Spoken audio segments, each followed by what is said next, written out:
हमारी संस्कृति, हमारे संस्कार सदा रहें हमारे साथ। सब्सक्राइब करें तिलक।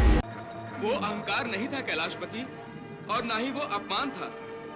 वो तो जानबूझकर सोच समझकर किया गया मर्यादा भंग था। मर्यादा भंग? ये मर्यादा भंग सृष्टि कल्याण और सृष्टि विकास के लिए किया गया था। ये तो एक प्रकार का आत्मसमर्पण था भोलेनाथ।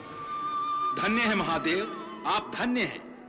आप सचमुच देवाधिदेव हैं, महादेव हैं।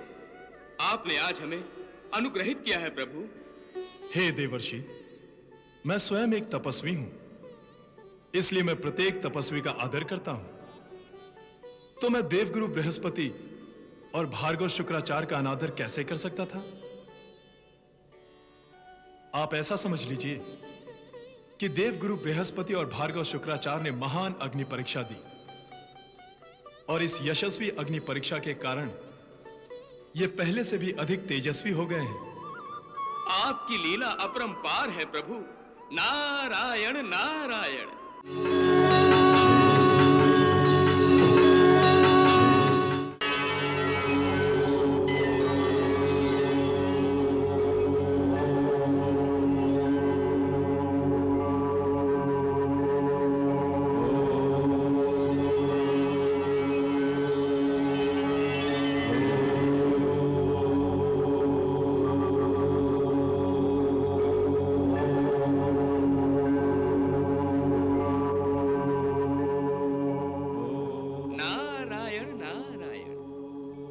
प्रणाम महादेव।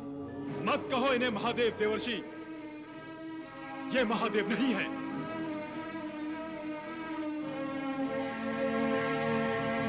ये देवाधिदेव नहीं हैं।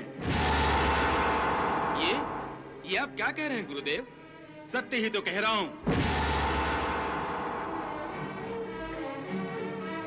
अपने आप को महादेव समझने वाला ये शिव शंकर अपनी मर्यादा भूल गया है। आप तो अहंकार में मस्त रहते हैं, सदैव समाधि में लगे रहते हैं। आपको सृष्टि के विकास की कोई चिंता नहीं है। यदि होती तो यहां आंखें बंद करके ध्यानस्थ होकर नहीं बैठते। बृहस्पति! बृहस्पति!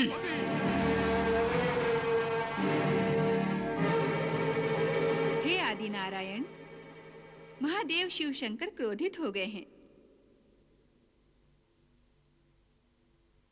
महादेव नीलकंठ अब जो लीला दिखाएंगे वो अवश्य ही न्यारी होगी।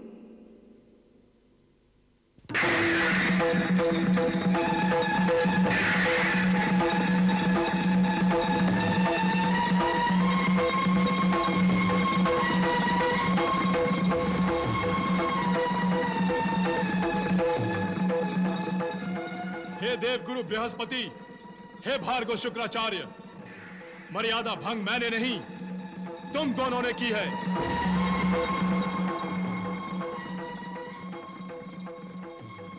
अज्ञानी मैं नहीं, तुम दोनों हो। तुम दोनों ने मेरा अपमान किया है।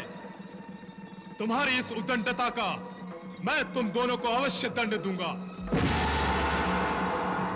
इस संसार से मैं तुम दोनों का अस्तित्व ही समाप्त कर दूंगा। मैं तुम दोनों को अपनी क्रोधाग्नि में भस्म कर दूंगा। नहीं शिवजी नहीं।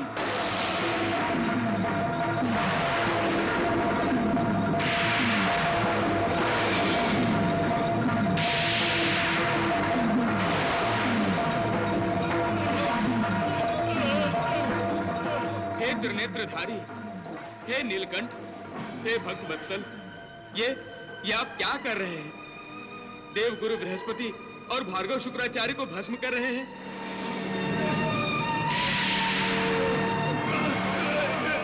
हे देवर्षि, देवगुरु बृहस्पति और भार्गव शुक्राचार्य ने मेरे सामने अहंकार का प्रदर्शन किया है। वो अहंकार नहीं था कैलाशपति, और ना ही वो अपमान था।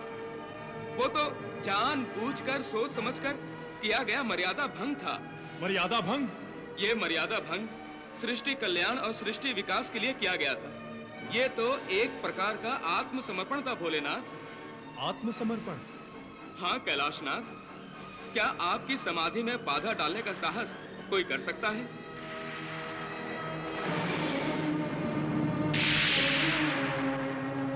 परंतु देवगुरु बृहस्पति और भार्गव शुक्राचार्य ने यह साहस किया, यह जानते हुए भी किया कि यदि आप क्रोधित हो गए तो वो आपकी क्रोधाग्नि में भस्म हो जाएंगे। यह जानते हुए भी किया कि वो स्वयं मृत्यु के अधिकारी बन जाएंगे। इसे आप आत्मसमर्पण ही कहेंगे ना भोलेनाथ?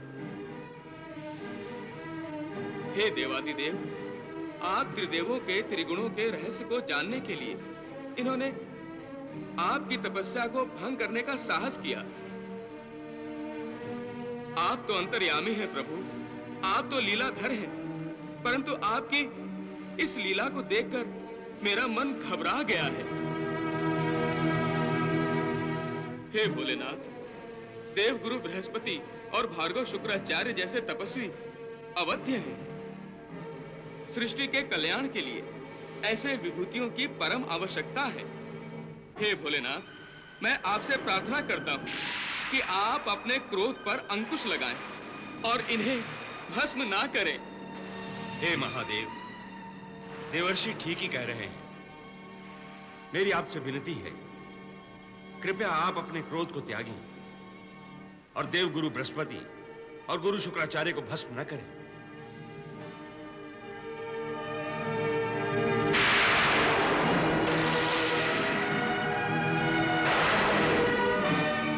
तथास्तु।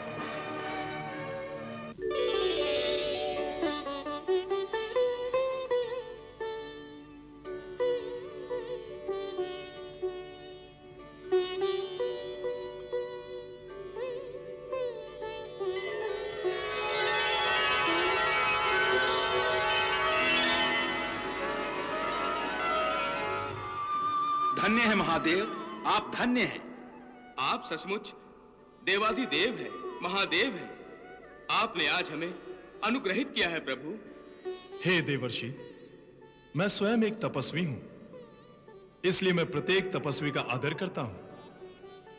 तो मैं देवगुरु बृहस्पति और भार्गव शुक्राचार्य का अनादर कैसे कर सकता था?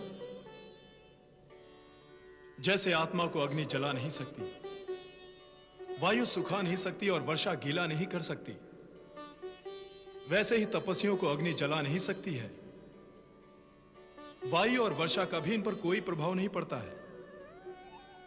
आप ऐसा समझ लीजिए कि देवगुरु बृहस्पति और भार्गव शुक्राचार्य ने महान अग्नि परीक्षा दी और इस यशस्वी अग्नि परीक्षा के कारण ये पहले से भी अधिक तेजस्वी हो गए हैं। आपकी लीला अपरंपार है प्रभु। नारायण नारायण।